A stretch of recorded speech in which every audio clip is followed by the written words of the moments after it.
એજી mentor, હું ભીમાણી ધર્મિષ્ઠા।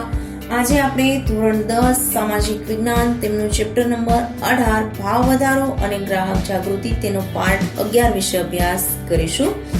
સૌપ્રથમ આપણે જોઈએ છીએ આજનો જે મુદ્દો છે એ છે આપણી રાષ્ટ્રીય સંસ્થાઓ, જે આપણે વસ્તુઓ ખરીદીએ છીએ એના ઉપર જે માર્કો લાગેલો હોય છે એના વિશે અભ્યાસ કરવાનો છે।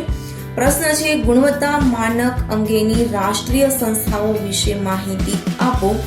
4 ગુણનો પ્રશ્ન છે, પણ ક્યારેય બોર્ડમાં આ પ્રશ્ન પૂછાતો નથી। પણ આ બધા માર્કા છે કાં તો જોડકા સ્વરૂપે પ્રશ્ન પૂછાય અથવા તો શોર્ટ ક્વેશ્ચનના સંદર્ભમાં પૂછાશે। પહેલો મુદ્દો જોઈએ, ભારત સરકારે ગુણવત્તાની ચકાસણી કરવા માટે ઈસવીસન 1970 માં ઇન્ડિયન સ્ટાન્ડર્ડ ઇન્સ્ટિટ્યૂટ એટલે કે ISI નામની સંસ્થા સ્થાપી હતી।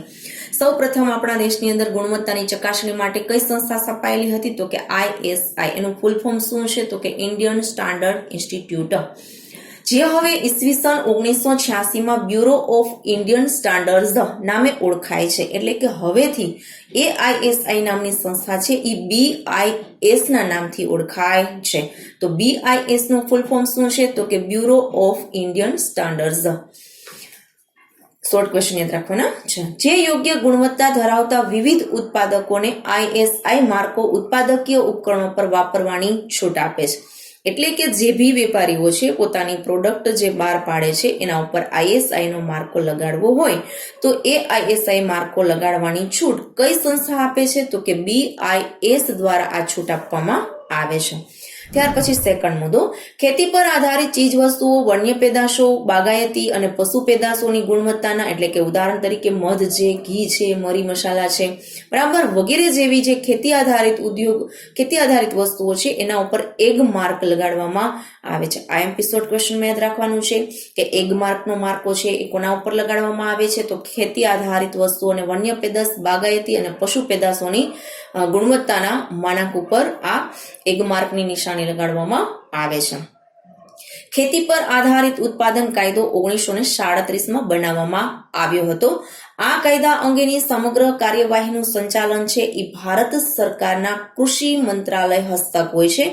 જે સંસ્થા છે ડિપાર્ટમેન્ટ ઓફ માર્કેટિંગ ઇન્ટેલિજન્સ સંસ્થા, જે DMI ના નામથી ઓળખાય છે। એ DMI છે એ આ ખેતી આધારિત ઉત્પાદન કાયદો 1937 છે એનું સંચાલન કરે છે।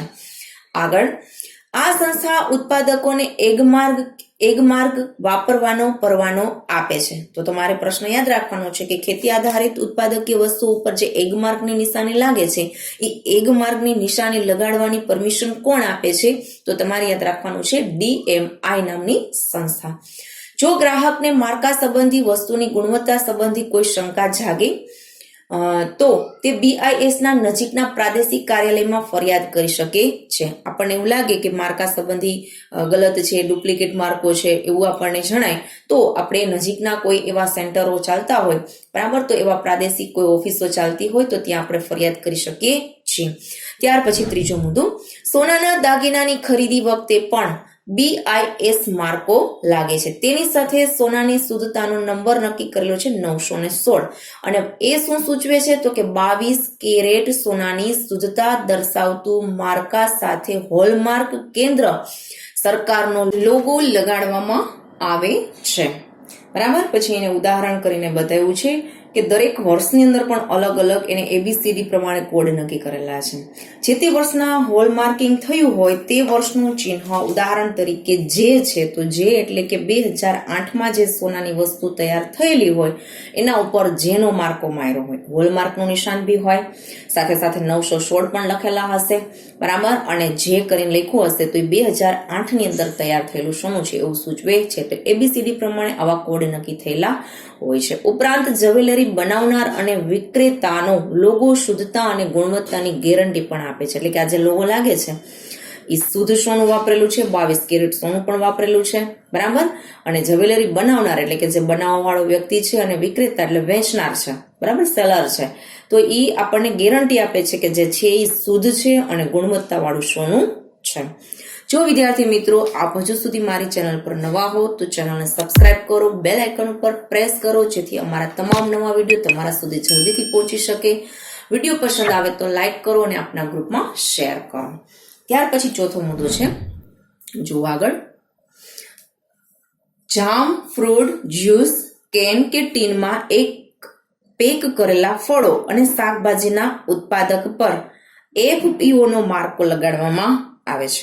FPO નો માર્કો શેમાં લગાડવામાં આવે છે? તો કે જામ, ફ્રૂટ, કેન કે ટીનના પેક કરેલા જે કંઈ ફળો હોય, બરાબર, શાકભાજી હોય તો વગેરે જેવી વસ્તુઓ ઉપર છે એ આ FPO નો માર્કો લગાડવામાં આવે છે. હવે FPO નું પૂરું નામ છે ફૂડ પ્રોડક્ટ ઓર્ડર. તો શોર્ટ ક્વેશ્ચન ની અંદર ખાસ યાદ રાખવાનું, જામ, ફ્રૂટ, જ્યુસ એવો શબ્દ વાપરે તો આપણે FPO યાદ રાખવાનું છે. ત્યાર પછી પાંચમો મુદ્દો, ટેક્સટાઇલ, કેમિકલ્સ, જંતુનાશકો, રબર, પ્લાસ્ટિકની બનાવટ, સિમેન્ટ, ધાતુની બનાવટ, ઇલેક્ટ્રોનિક ઉપકરણો પર ISI નો માર્કો લગાડવામાં આવે. તો શોર્ટ ક્વેશ્ચન, ISI નો માર્કો શેમાં લગાડવામાં આવે છે? આખી લાઈન જ તમારે વ્યવસ્થિત યાદ રાખવાની છે, બધી જેટલી છે AP છે, FPO ને, ISI ને, બરાબર, લાઈન યાદ રાખવાની. તો કે કેમિકલ્સ વાળી વસ્તુ હોય, જંતુનાશક દવાઓ બનતી હોય એના ઉપર, રબર પ્લાસ્ટિકની વસ્તુ બને, સિમેન્ટની વસ્તુ બને, ઇલેક્ટ્રોનિક જે કંઈ ઉપકરણ હોય એના ઉપર ISI. હવે શોર્ટ ખાલી 1 માર્કનો એમ પણ પ્રશ્ન પૂછે કે ઇલેક્ટ્રોનિક ઉપકરણો ઉપર કયો માર્કો લગાડવામાં આવે છે? તો ખાસ યાદ રાખવાનું ISI. હવે આ ISI લગાડવાનો માર્કો લગાડવાની જે છૂટ છે એ કોણ આપે છે? તો કે BIS દ્વારા ISI નો માર્કો લગાડવાની છૂટ આપવામાં આવે છે. ત્યાર પછી છઠ્ઠો મુદ્દો જો, હોલમાર્ક, બરાબર, હોલમાર્કની વાત કરી છે. તો કે ઊનની બનાવટ અને તેના પોશાક ઉપર હોલમાર્ક લગાડવામાં આવે છે. 1 માર્કનો શોર્ટ ક્વેશ્ચન, ઊનની બનાવટો અને પોશાક ઉપર કયો માર્કો લાગે છે? તો કે હોલમાર્ક. ત્યાર પછી સાતમો, MPO નું છે ફૂલ ફોર્મ છે મીટ પ્રોસેસિંગ ઓપ્ટિમિઝર.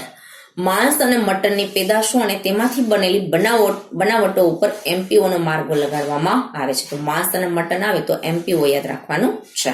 ત્યાર પછીનો મુદ્દો આઠમો, યાંત્રિક પ્રક્રિયા. HACCP જે માર્કો છે એ કઈ વસ્તુ ઉપર લાગે? તો કે યાંત્રિક પ્રક્રિયા દ્વારા તૈયાર થયેલા જે કાંઈ ખોરાકો હોય એ ખોરાકની બનાવટ ઉપર આ HACCP નો માર્કો લાગે છે. એનો ફૂલ ફોર્મ છે hazard analysis and critical control point. હવે તમને થોડીક એની વિગત કહી દઉં કે શું છે. હેઝાર્ડ એટલે એક પ્રકારનો ડેન્જર શબ્દ, એનો અર્થ થાય છે ડેન્જર. કોઈ બેક્ટેરિયા, ફિઝિકલી બેક્ટેરિયા હોય, કેમિકલ્સથી બેક્ટેરિયા થયેલા હોય અથવા બાયોલોજીકલ જે બેક્ટેરિયા હોય એ બેક્ટેરિયા વાળી કોઈ બી વસ્તુ છે એમાં એને બેક્ટેરિયા વગરની બનાવવામાં આવે. અને જે વસ્તુની અંદર જે પ્રકારના બેક્ટેરિયા હોય, માનો કે ફ્રીજ છે તો ફ્રીજમાંથી કોઈ બી વસ્તુ આપણે બહાર કાઢીએ તો પહેલા આપણે એને ગરમ કરીએ છીએ અને પછી ખાઈએ છીએ, કાં તો કે એમાં બેક્ટેરિયા હોય છે, બરાબર. અને કોઈ મશીનની અંદર તૈયાર થાય તો જે બી જે વસ્તુની અંદર બેક્ટેરિયા હોય એ બેક્ટેરિયાને દૂર કરી એ વસ્તુ તૈયાર કરવામાં આવે છે, બરાબર. એટલે એના માટે જે પ્રોસેસિંગ પ્રક્રિયા દ્વારા, એટલે કારખાનાની અંદર જે તૈયાર થતો ખોરાક સંબંધી, ખાવા સંબંધી જે બનાવટો છે એટલે કે વસ્તુ છે એના ઉપર HACCP નો માર્કો લાગે. ત્યાર પછીનો મુદ્દો જો નવમો,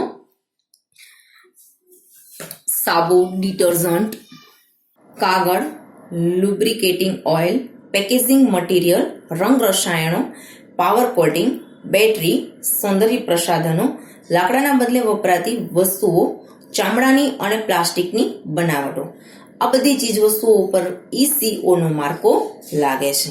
હવે અહીંયા 2 શબ્દ નવા છે. એક લુબ્રિકેટિંગ ઓઇલ એટલે શું? તો કે જે આપણે વાહનની અંદર વાહનના સ્પેર પાર્ટને લીસું બનાવવા માટે જે ઓઇલ વાપરીએ છીએ એને લુબ્રિકેટિંગ ઓઇલ કહેવામાં આવે છે. અને પાવડર કોટિંગ એટલે શું?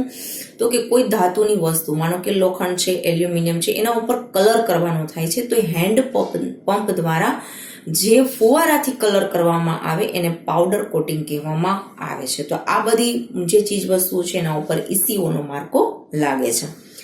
ત્યાર પછી જુઓ, ઉપરોક્ત જે બધા માર્કાઓ છે, બરાબર, એ બધા માર્કા લગાડવાની મંજૂરી કોણ આપે? તો BIS દ્વારા આ માર્કો લગાડવાની છૂટ આપવામાં આવે છે. આ બધી સંસ્થાઓ છે BIS ના અંડરમાં કામ કરે છે. ભારતની ગુણવત્તાનું પ્રમાણપત્ર આવવાની સર્વોચ્ચ સંસ્થા છે BIS. તો શોર્ટ 1 માર્કનો IMP પ્રશ્ન યાદ રાખવાનો છે, ખાસ યાદ રાખવાનો છે કે દરેક માર્કો લગાડવાનો છે એ કઈ સંસ્થા છે એ છૂટ આપે છે? તો BIS.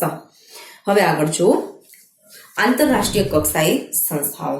હવે આપણે આપણા ભારતની વાત કરી, હવે આપણે ઇન્ટરનેશનલ લેવલની વાત કરીએ છીએ તો એની અંદરથી કયા પ્રશ્નો નીકળે છે? પ્રશ્નો જુઓ, ગુણવત્તા માનક અંગેની આંતરરાષ્ટ્રીય સંસ્થાઓ વિશે માહિતી આપો અથવા તો ગ્રાહકોના હિતોના સુરક્ષા માટે આંતરરાષ્ટ્રીય કક્ષાએ શી વ્યવસ્થા છે.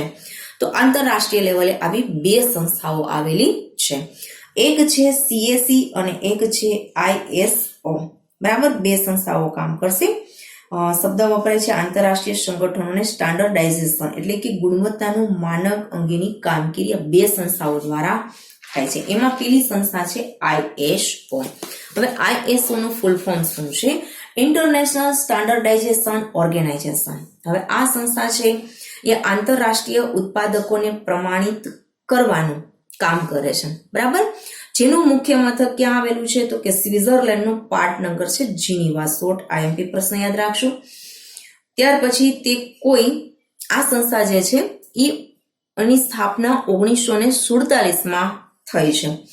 આ સંસ્થાનું કાર્ય શું છે? તો કે આંતરરાષ્ટ્રીય સમજૂતી ISO 9000 કોડ છે એનો આંતરરાષ્ટ્રીય નો ગુણવત્તા પ્રમાણપત્રનો.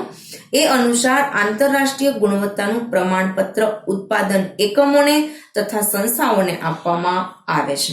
આ ISO છે એ શું કરે છે? તો કે જે ઉત્પાદકો છે, જે સંસ્થાઓ છે એને ગુણવત્તાનું પ્રમાણપત્ર આપે છે. ISO 9000 એનો કોડ છે. બરાબર, જ્યારે ISO 14000 શ્રેણી પર્યાવરણ વ્યવસ્થાપન પદ્ધતિ માટે ઇન્ટરનેશનલ ઓર્ગેનાઇઝેશન દ્વારા અપાય છે. બરાબર, જે ઉચ્ચ ગુણવત્તા ધરાવતી ઓફિસો કે સંસ્થા હોવાનું પ્રમાણપત્ર છે. એ શું સૂચવે છે? તો કે જે ઉચ્ચ ગુણવત્તા વાળી ધરાવતી ઓફિસો અને સંસ્થા છે કે જે બીજી અન્ય દેશોને પ્રમાણિત કરવાનું એટલે કે ગુણવત્તાનું પ્રમાણપત્ર આપવાનું કામ કરે છે. આ ISO છે ઇન્ટરનેશનલ લેવલે કામ કરે છે.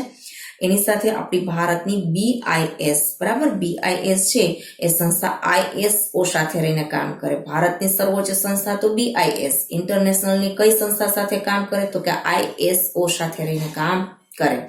આ ISO કોના ઉપર વોચ રાખે, કોનું ધ્યાન રાખે? તો BIS, એને પ્રમાણિત કરે. BIS ભારતની અંદર આવેલી MPO, FPO, ISI, IGMARC, ગુલમાર્ક વગેરે જેવી સંસ્થાઓ છે એને ગુણવત્તાનું પ્રમાણપત્ર આપીને લોગો મારવાની છૂટ આપે છે.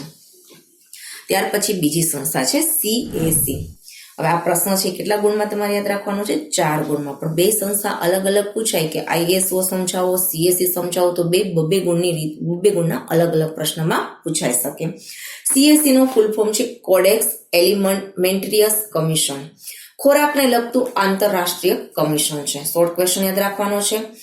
આંતરરાષ્ટ્રીય ખાદ્ય પદાર્થોને પ્રમાણિત કરવાનું કાર્ય કઈ સંસ્થા કરે છે? બરાબર, તો આંતરરાષ્ટ્રીય ખાદ્ય પદાર્થોને પ્રમાણિત કરવાનું કાર્ય CAC નામની સંસ્થા કરે છે. આ કમિશનની સ્થાપના 1963માં UN ની સંસ્થાઓ એટલે કે ખાદ્ય અને ખેતી સંગઠન છે FAO ના નામથી ઓળખાય છે અને વિશ્વ આરોગ્ય સંસ્થા WHO દ્વારા કરવામાં આવી છે. બરાબર, આ બે સંસ્થાઓ દ્વારા CAC સંસ્થાની સ્થાપના કરવામાં આવી છે. તેનું મુખ્ય મથક કઈ જગ્યાએ આવ્યું છે? શોર્ટ 1 માર્કનો પ્રશ્ન યાદ રાખવાનો છે. ઇટાલીની રાજધાની રોમમાં આવેલું છે. દૂધની બનાવટો, માંસ, માછલી, ખાદ્ય પદાર્થોના ઉત્પાદનોને પ્રમાણિત કરવાનું અને આંતરરાષ્ટ્રીય સ્તરે વેપાર નીતિ નિયમો ઘડવાનું કાર્ય કરે છે. તો કે ખોરાકને લગતી જે કે દૂધની બનાવટ હોય, માંસ કે માંસની બનાવટો હોય, બરાબર, તો આવા ખાદ્ય પદાર્થોને પ્રમાણિત કરવાનું કામ કરે છે. આ ઉપરાંત તે વેપારી નિયમો, વેપાર માટેના નીતિ નિયમો છે એ ઘડવાનું કામ પણ આ સંસ્થા દ્વારા કરવામાં આવે. તો એનો IMP શોર્ટ ક્વેશ્ચન ખાસ યાદ રાખવાનો છે કે આંતરરાષ્ટ્રીય ખાદ્ય પદાર્થોને પ્રમાણિત કરવાનું કાર્ય કઈ સંસ્થા? તો CAC. કઈ જગ્યાએ એની સંસ્થા આવેલી છે? તો કે ઇટાલીની રાજધાની રોમ. ત્યાર પછી ભારતમાં ISO સાથે સંપર્કની કામગીરી ભારતીય સંસ્થા કઈ કરે છે? તો કે BIS. મેં તમને હમણાં જે આગળ વાત કરી એ જ. બરાબર, વર્લ્ડ લેવલની સંસ્થા એટલે ISO યાદ રાખવાની છે. અને ભારતની જે સૌથી મોટી સંસ્થા પ્રમાણિત કરવાનું કાર્ય છે કરે છે એ સંસ્થા છે BIS. જ્યારે CAC સાથે સંપર્કમાં રહીને કાર્ય ભારતની director general of health services કરે છે. બરાબર, તો CAC કેગ કરીને જે સંસ્થા છે એની સાથે ભારતની કઈ સંસ્થા કામ કરે છે? તો કે director general of health services. અહીં આપણો આ મુદ્દો પૂર્ણ થાય છે. ત્યાર પછી નવો મુદ્દો છે ફરિયાદ કોણ દાખલ કરી શકે અને ક્યાં? તો એનો પ્રશ્ન છે ફરિયાદ કોણ કરી શકે, ફરિયાદમાં સમાવિષ્ટ વિગતો જણાવો. સ્વરૂપ ફેરવી નાખે તો કદાચ આ રીતે પણ પૂછાય. 4 ગુણનો પ્રશ્ન છે. અથવા એમ પણ પૂછાઈ શકે કે ગ્રાહક સુરક્ષા અંતર્ગત કામ કરતી સંસ્થાઓને ફરિયાદ કોણ ક્યાં કરી શકે, ગ્રાહકને અન્યાય થાય તો તે સી રીતે ફરિયાદ કરી શકે. ફરિયાદ શબ્દ આવે એટલે આપણે આ મુદ્દાને ધ્યાનમાં રાખવાનું છે 4 ગુણના પ્રશ્ન તરીકે. સૌ પ્રથમ જોઈએ ફરિયાદ કોણ કરી શકે. તો એનો પેલો મુદ્દો છે ગ્રાહક પોતે, બરાબર, જેને નુકસાન થયું છે એ ગ્રાહક પોતે. અથવા બીજો મુદ્દો કેન્દ્ર સરકાર, રાજ્ય સરકાર કે કેન્દ્ર શાસિત પ્રદેશોની સરકાર. જ્યારે ઝાઝા બધા લોકોને કોઈ નુકસાની થઈ હોય, બરાબર, તો કેન્દ્ર સરકાર બી ફરિયાદ કરી શકે, રાજ્ય બી કરી શકે અને કેન્દ્ર શાસિત પ્રદેશોની સરકાર પણ કરી શકે. ત્યાર પછી જુઓ ત્રીજો મુદ્દો, કંપની કાયદા કે અન્ય પ્રવર્તમાન કાયદા હેઠળ નોંધાયેલ ગ્રાહક મંડળ. હવે ત્રીજો મુદ્દો શું કીધું કે ગ્રાહક મંડળ પણ ફરિયાદ કરી શકે છે. કોઈ ગ્રાહક છે ગ્રાહક મંડળમાં ફરિયાદ નોંધાવે, બરાબર, તો આ ગ્રાહક મંડળ પણ આ વેપારી વિરુદ્ધ ફરિયાદ કરી શકે છે. એક કે તેથી વધુ ગ્રાહકો વતી પ્રતિનિધિ રૂપે કોઈ ગ્રાહક કે જેમાં બધા ગ્રાહકોનું સમાન હિત હોય તે. માનો કે કોઈ એક વસ્તુ છે ઝાઝા બધા વ્યક્તિઓએ લીધેલી છે અને બધાને ખરાબ નીકળી છે, નુકસાની થયેલી છે, તો એને વેપારી પાસેથી વળતર મેળવવું છે. તો એક બધા ગ્રાહકો વતી કોઈ એક વ્યક્તિ ફરિયાદ કરે છે, બરાબર, પ્રતિનિધિ બની અને એક સારી એવી અરજી લખી અને બધાની સિગ્નેચર કરી અને એ ફરિયાદ કરી શકે છે. ત્યાર પછીનો 5મો, કોઈ માલ, ચીજ વસ્તુ કે સેવા ખરીદનારની સંમતિથી ઉપયોગ કરનાર કુટુંબનો કોઈ સભ્ય માલ કે સેવામાં ખામી બદલ થયેલ નુકસાન સામે ફરિયાદ કરી શકે છે. હવે જે બી કઈ માલ, ચીજ વસ્તુ કે સેવા આપણે મેળવેલી છે, બરાબર, તો એનો ઉપયોગ કરનાર કુટુંબનો કોઈ બી સભ્ય, હવે ઉપયોગ તો ઘણા બધા આપણા કુટુંબના સભ્યો હોય તો કરતા હોય, પરંતુ બધા વ્યક્તિ કંઈ ફરિયાદ કરવા જવાની જરૂર નથી, પણ કુટુંબમાંથી કોઈ એક વ્યક્તિ છે એ ફરિયાદ નોંધાવી શકે છે, બરાબર. ફરિયાદ થવાનું કારણ ઉદ્ભવે તેવા 2 વર્ષમાં ફરિયાદ દાખલ કરી શકાય છે. એની ટાઈમ લિમિટ એ છે કે જ્યારથી આપણને ખબર પડી છે કે આ વસ્તુ ખરાબ છે, તો એ વસ્તુ બદલ આપણે વેપારી પાસેથી વેપારી વિરુદ્ધ આપણે ફરિયાદ કરવી છે, તો 2 વર્ષની અંદર આપણે આ ફરિયાદને દાખલ કરી શકીએ છીએ. ત્યાર પછીનો મુદ્દો છે ફરિયાદ ક્યાં થઈ શકે. જે એક ફકરો શરૂ થાય છે એ ફકરાની અંદર એ જવાબ એનો એ છે ફરિયાદ ક્યાં થઈ શકે. પ્રશ્ન એવો નીકળે એમાંથી, તો કે જો ઉત્પાદક કે વિક્રેતા ગ્રાહકની સાચી, યોગ્ય અને સ્પષ્ટ ફરિયાદનું કોઈ નિરાકરણ માટે પહેલ ન બતાવે કે તૈયારી ન બતાવે ત્યારે, એટલે શું કહેવા માંગે છે કે ઉત્પાદક કે સેલર, બરાબર, જ્યારે ગ્રાહક એને કહે છે કે આ વસ્તુ ખરાબ થઈ ગઈ છે અને એને ફરિયાદ કરે છે, પણ આ ગ્રાહકો ઉત્પાદક કે વિક્રેતા જવાબ આપતા નથી, બરાબર, અને જવાબ આપવાની તૈયારી પણ બતાવતા નથી, નિરાકરણ લાવવાની તૈયારી બતાવતા નથી, ત્યારે ભોગ બનનાર એટલે કે ગ્રાહક અને તેના કુટુંબના સભ્ય દ્વારા સ્થાનિક જિલ્લા ફોરમની અંદર, રાજ્ય કમિશન, રાષ્ટ્રીય કમિશનમાં કેસ કરી શકે છે, બરાબર. અને સ્થાનિક પુરવઠા કચેરી એટલે કે ગ્રાહક સુરક્ષા સંબંધિત સ્થાનિક લેવલે કોઈ કચેરી આવેલી હોય તો ત્યાં પણ ફરિયાદ કરી શકે. તોલમાપ વિજ્ઞાન અને ગ્રાહક કચેરી, ગ્રાહક મંડળો અને કલેક્ટર કચેરીમાં પણ ફરિયાદ કરી શકે છે. તો આટલી બધી જગ્યાઓ એવી આપી છે કે જ્યાં આપણે નજીક પડતું હોય ત્યાં આપણે વેપારી વિરુદ્ધ ફરિયાદ નોંધાવી શકીએ છીએ. જ્યારે માલ કે સેવામાં ત્રુટિ કે ખામી જણાય ત્યારે અથવા કરાર હેઠળ કે કાયદા હેઠળ જેનું પાલન કરવું જરૂરી હોય તે કાર્ય કરવાની રીતમાં રહેલી અપૂર્ણતા કે ખામીને સેવામાં ઉણપ ગણાય. આમ વસ્તુની ગુણવત્તા, પ્રકાર, શુદ્ધતા, વજન સંબંધી ઘટ કે ઉણપ બદલ ગ્રાહક ફરિયાદ કરી શકે છે. ગ્રાહક કેવા સંજોગોમાં ફરિયાદ કરી શકે તો કે વસ્તુ બરાબર ન આવી હોય, ખામીવાળી વસ્તુ હોય, બરાબર, એમાં જે વસ્તુ છે એ શુદ્ધતા ન હોય, શુદ્ધ ન હોય, ભેળસેળવાળી હોય, વજન ઓછો હોય, ગુણવત્તા બરાબર ન હોય, ત્યારે આપણે એની ફરિયાદ કરી શકીએ છીએ. ત્યાર પછીનો મુદ્દો છે ફરિયાદ કેવી રીતે કરવી. આપણો 4 ગુણનો પ્રશ્ન છે, કન્ટિન્યુ ચાલુ છે. હવે ફરિયાદ સી રીતે કરવી, ગ્રાહક ફરિયાદ સી રીતે કરી શકે અથવા ફરિયાદ કેવી રીતે કરવી, ટૂંકમાં એની પ્રોસેસ આપણે યાદ રાખવાની છે. કદાચ ખાલી એમ પૂછાય કે ફરિયાદ સી રીતે કરવી, કેવી રીતે કરવી, તો એ 2 ગુણના પ્રશ્ન તરીકે પણ પૂછાઈ શકે. સૌપ્રથમ પેલો મુદ્દો જોઈએ, ફરિયાદની અરજી સરળ, સ્પષ્ટ, સાદી, સરળ ભાષામાં ટાઈપ કરીને કે હસ્તાક્ષરમાં કે ઈમેલથી થઈ શકે છે. હવે જોઈએ તો એની ફરિયાદ છે એક તો સાદી સરળ રીતે અરજી લખીને આપણે કરી શકીએ, બરાબર, આપણી ભાષામાં લખીને કરી શકીએ, ટાઈપ કરવું હોય તો ટાઈપ પણ કરાવી શકીએ, અને ઈમેલથી અથવા તો સ્વ હસ્તાક્ષર એટલે કે આપણી જાતે લખી શકીએ અને ઈમેલથી પણ કરી શકીએ. ત્યાર પછી જો કોર્ટમાં વકીલ મારફતે કેસ કરવો હોય ત્યારે સોગંદનામું કરવું પડે છે. અરજીમાં અરજદારનું નામ, સરનામું, સંપર્ક નંબર હોવો જોઈએ. હવે શું કે છે તો કે જો કોર્ટમાં વકીલ મારફતે આપણે ફરિયાદ કરવી છે તો કાયદેસર આપણે સ્ટેમ્પ પેપર ઉપર લખાવીને સોગંદનામું કરવું પડે. બરાબર, અરજી લખનાર જે અરજદાર હોય એનું નામ, સરનામું, પછી એના જે નંબર છે, સંપર્ક નંબર, એ બધું એની અંદર એડ કરવાનું થાય છે. ત્યાર પછી ફરિયાદનું પૂર્ણ વર્ણન, ફરિયાદ માટેના કારણો સ્પષ્ટ લખવા. અરજીની અંદર આપણે જે બાબત માટેની ફરિયાદ છે એની વિગતવાર વર્ણન કરવાનું છે. શું કારણથી આપણે એની ફરિયાદ કરી રહ્યા છીએ, કારણો દર્શાવવા. ત્યાર પછી આરોપ સંદર્ભે જો કોઈ આધાર પુરાવા કે દસ્તાવેજો હોય તેની પ્રમાણિત નકલો મેળવી. ક્યારે પણ મૂળ પુરાવા આપવા નહીં. એટલે કે આપણે વસ્તુ લીધી હોય ત્યારે એને જે કાંઈ આપણને પ્રૂફ આપ્યો હોય, બરાબર, એ પ્રૂફ છે એની ઝેરોક્ષ નકલ ટ્રુ કોપી કરીને, એટલે કે પ્રમાણિત કરીને એની સાથે જોડવી. પણ ક્યારેય આપણી મૂળ જે અસલી કાગળિયા હોય, અસલી જે કંઈ દસ્તાવેજ હોય એને ક્યારેય આપવા નહીં. ત્યાર પછી બિલ કે બિલની કાચી પાકી રસીદ મેળવી. જો પેમેન્ટ ચેકથી કર્યું હોય તો તેનું અડધિયું કે ચેકની વિગત લખવી.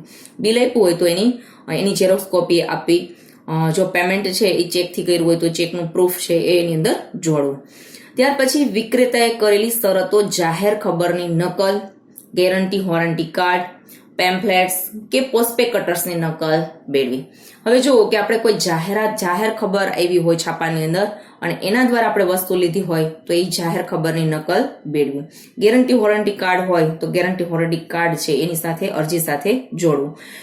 પેમ્ફલેટ્સ એટલે કે છાપા સાથે જે અલગથી કાગળિયા આવે છે જેને આપણે પેમ્ફલેટ્સ કહીએ છીએ, બરાબર, એ જાહેરાત આવેલી હોય, એ જાહેરાતના પત્રકોથી આપણે વસ્તુને ખરીદી હોય એને જોઈને તો એ જાહેરાતના પત્રકો મેળવા. અને પોસ્પેક્ટસ શું છે એ જોઈ લો કે કંપની જ્યારે પહેલી વખત શેર ઇસ્યુ કરે, બરાબર, શેર બહાર પાડે તેને આપણે આઈપીઓ કહીએ છીએ. તો એ કંપનીની માહિતી જેટલી બી હોય, બરાબર, એ કંપની ક્યાં છે, કંપની શું કામે શેર ઇસ્યુ કરી રહી છે, એનું આગળનું ફ્યુચર પ્લાન શું છે વગેરે જેવી માહિતીનું આખું સ્ટેટમેન્ટ કંપનીનું તૈયાર થયેલું હોય. તો એ જે કંપનીનું સ્ટેટમેન્ટ છે એને પોસ્પેક્ટસ કહેવાય છે. આપણે ત્યાંથી બી માહિતી મેળવી અને વેપારી વિરુદ્ધ ફરિયાદ કરી શકીએ છીએ. ત્યાર પછી અરજી સાથે માંગેલ વળતરના દાવાની રકમ અનુસાર નિયત મુજબ ફી ભરીએથી જે તે ગ્રાહક ફોરમમાં ફરિયાદ દાખલ કરી શકાય છે. હવે શું કે છે કે આપણે જેટલા રૂપિયાની નુકસાની થઈ છે ને વેપારી પાસે આપણે જેટલું વળતર મેળવવાનું છે તો એ રકમ છે એના નિયમ, એટલે કે જે આપણા કોર્ટના નિયમ છે, ગ્રાહક ફોરમના જે કંઈ નિયમો છે એ નિયમ મુજબ આપણે જે નક્કી કરેલી ફી હોય એ ફી ભરી અને આપણે ફરિયાદ દાખલ કરી શકીએ છીએ. ત્યાર પછી ગ્રાહક ફરિયાદ થવાનું કારણ ઉદ્ભવે તેના 2 વર્ષમાં ફરિયાદ દાખલ કરવી. એટલે કે આપણે ફરિયાદ છે એ આપણે જ્યારથી આપણને નુકસાની થયેલી છે ત્યારથી આગામી 2 વર્ષની અંદર આપણે ફરિયાદ કરી લેવી જોઈએ. ત્યાર પછી આપણે ફરિયાદ કરીએ તો એનો કોઈ અર્થ નથી. ત્યાર પછી કોઈ પણ ગ્રાહક સંબંધી ફરિયાદ કરવા કે કાયદા અંગે વિશેષ માહિતી મેળવવા કે માર્ગદર્શન મેળવવા માટે ગુજરાત રાજ્યની હેલ્પલાઇન નંબર, જે ટોલ નંબર ફ્રી આપ્યા છે એ ગુજરાતના છે, બરાબર, ગુજરાત રાજ્યના 18-233-022 અને રાષ્ટ્રીય કક્ષાના હેલ્પલાઇન નંબર છે 1811-4000 ઉપરથી માહિતી તમે મેળવી શકો છો કે માર્ગદર્શન લઈ શકો છો. હવે અહીંયા કીધું છે કે આપણે કોઈ ફરિયાદ કેવી રીતે કરવી કે એની કોઈ માહિતી જ ન હોય અને આપણે માર્ગદર્શન જોઈતું હોય તો ગુજરાતના ટોલ ફ્રી નંબર છે, બરાબર, 18-233-022 ઉપર કોલ કરવો અથવા તો રાષ્ટ્રીય કક્ષાના હેલ્પલાઇન નંબર છે 1811-4000, બરાબર, 40000 એના ઉપર આપણે માહિતી મેળવી શકીએ છીએ. અહીંયા આપણો આજનો મુદ્દો પૂર્ણ થાય છે, આજનું આપણું ચેપ્ટર પણ પૂર્ણ થાય છે. તો નેક્સ્ટ વિડીયોની અંદર નવા મુદ્દા સાથે, નવા ચેપ્ટર સાથે ફરી મળીશું. કોઈ મુદ્દા સંબંધી પ્રશ્ન હોય તો કોમેન્ટ બોક્સની અંદર જરૂરથી જણાવશો. Thank you.